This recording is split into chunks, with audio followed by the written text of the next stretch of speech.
So we're going to start off with a really super simple, I promise you everyone can do this, carrot soup, and we're going to do it as a curry carrot soup.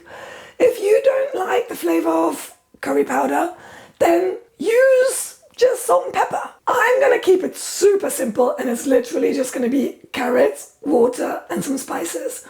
If you feel you want to add to it, or you feel a bit more adventurous, you can stick in some sweet potato, you can fry off some garlic and some onion. I'm coming from a yogic point of view here, where they say garlic and onion should be used as medicine, but not be used in every meal, like we do in the Western world pretty much. They do add flavour to a meal though, and to a soup. So if you prefer adding garlic and onion to that soup, feel free and be creative. I've already started prepping some of the stuff, but you literally, so these are organic carrots. I get all my vegetables from a company called Riverford. They do organic box schemes, and I totally trust them and the ethics of how they produce the food and the growers they work with. A lot of them are growers that are from Britain. Most of them they've got a few growers that come in from Europe, like oranges and stuff, obviously don't grow in this country. But it supports British farmers. Yes, we're paying a bit more, but you know what? If you end up having a hysterectomy and you pay $7,000, or the NHS pays $7,000 for an op, why not invest that money instead in your veggies at this end of your healing journey, rather than have to put it into the back end of it? I'm literally just leaving the peelings in a little paper bag, which the vegetables get delivered in, and that goes on the compost, and we're going to make new soil from it so we can grow new vegetables in my garden. So I'm just going to take the dirty bits off the top. We're then going to give them a quick wash, and that is literally all you need to do. If you haven't got time, because I know time is an issue, and I know when you have endometriosis, you might be in way too much pain to spend loads of time in the kitchen cooking, which is why I'm keeping these recipes super simple. If you haven't got time or the strength to peel your own carrots, go to the supermarket and just buy peeled carrots. They're available. You can have them already chopped up. You can have them frozen. So all of it is okay. You know, when you suffer from endometriosis, sometimes getting out of bed is and brushing your teeth is all you can do that day. I'm trying to keep this as simple as I can. So I've already prepped some carrots here, so what we're going to do, and I'm going to just keep them in really big chunks. Obviously, if you're on your own, just do the quantities that you are going to need for yourself, and that might just mean doing 6-7 carrots for one person.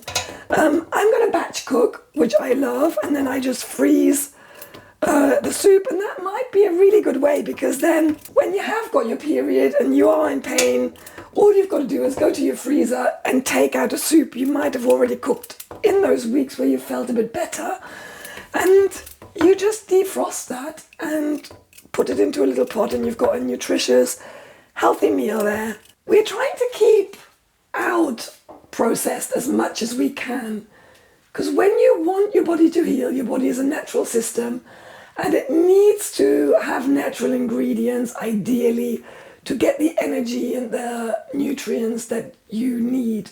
I'm a big fan of this stuff. It's a good halfway house. You get it in most supermarkets. It's Marigold, vegan bouillon, and it'll just add a bit of flavour. I do make my own version of this, and I will put a recipe for that out on another video.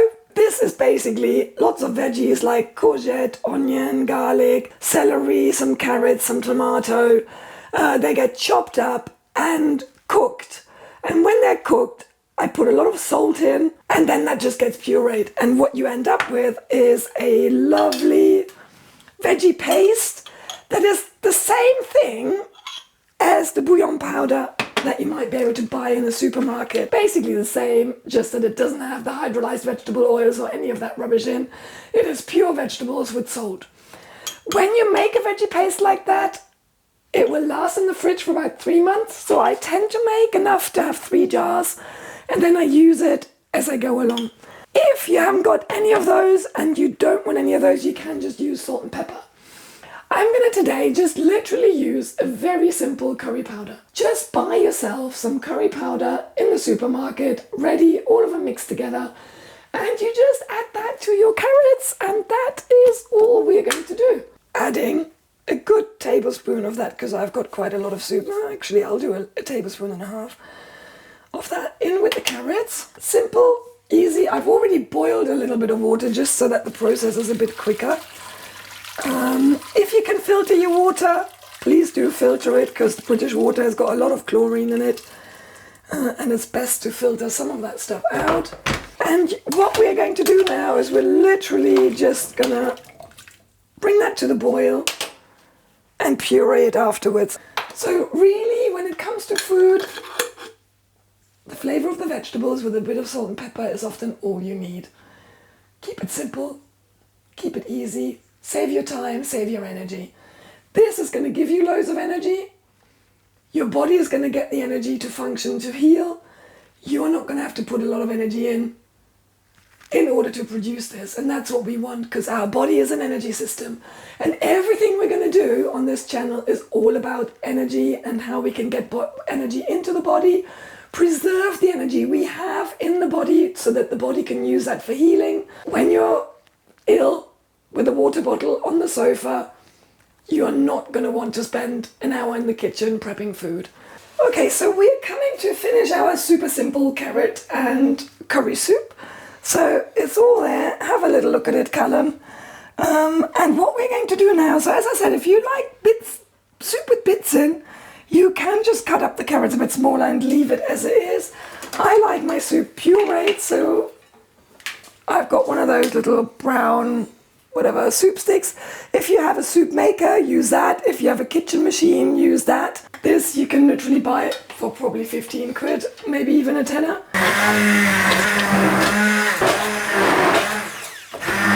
What I'm going to do as well in a minute is I'm going to just put a few more milled linseeds on the top as well. So that's another good way of getting your milled linseeds into your diet.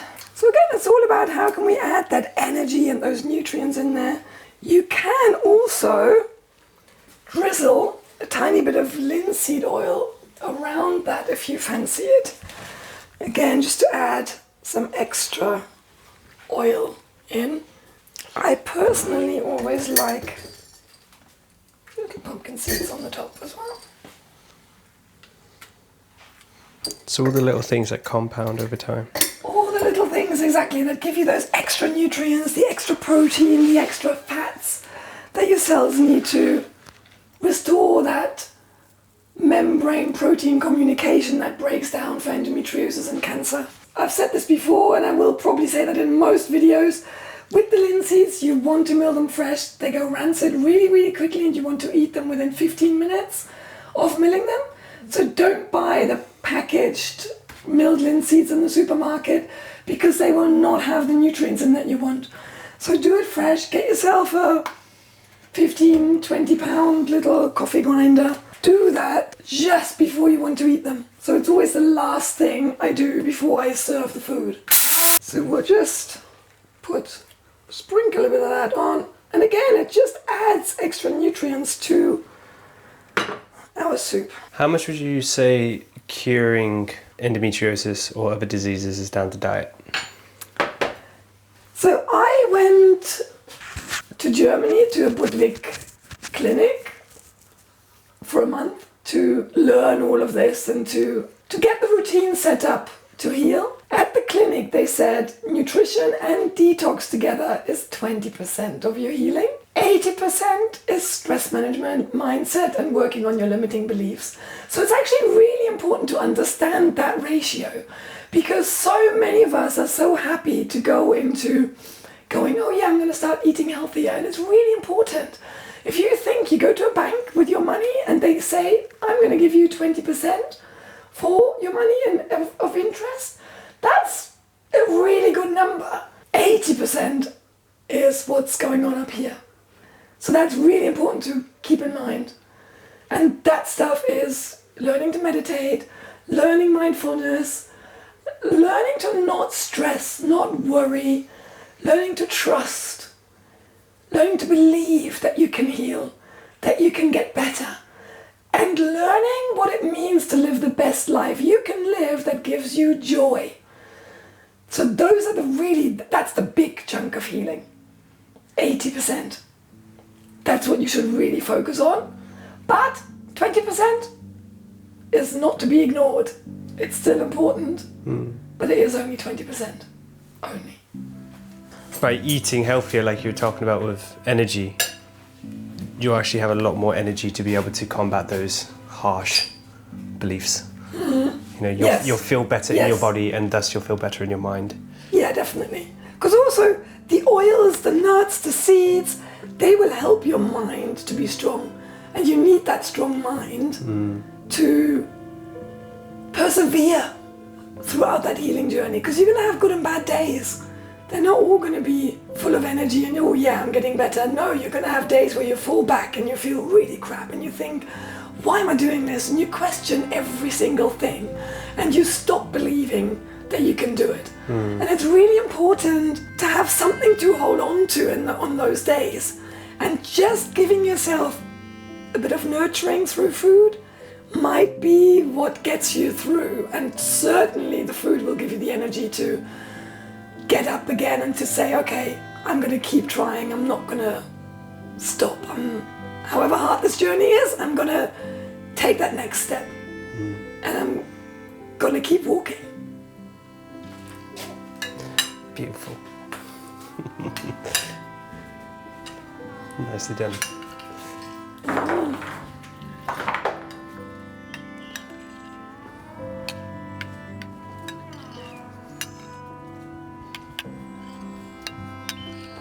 My book is available on Amazon and Balboa Press, so my whole healing journey is in there. The Budwig quark recipe is in there. A Budwig day is in there with all the routines that have helped me heal. The reason I wrote the book is that I've only got a limited capacity to work with people one-on-one, and I want the message to get out there that we can heal ourselves and that endometriosis is not something you have to live with until menopause comes along and stops your periods.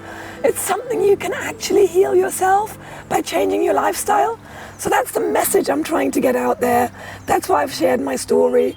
So I hope you've enjoyed cooking with me today. There will be more videos coming. There will be more content on how to detox your bodies. So stay tuned, follow us, follow me on Instagram, log into the YouTube channel, and get in touch if you've got any questions. Thank you for tuning in, and I'll hope to see you again soon.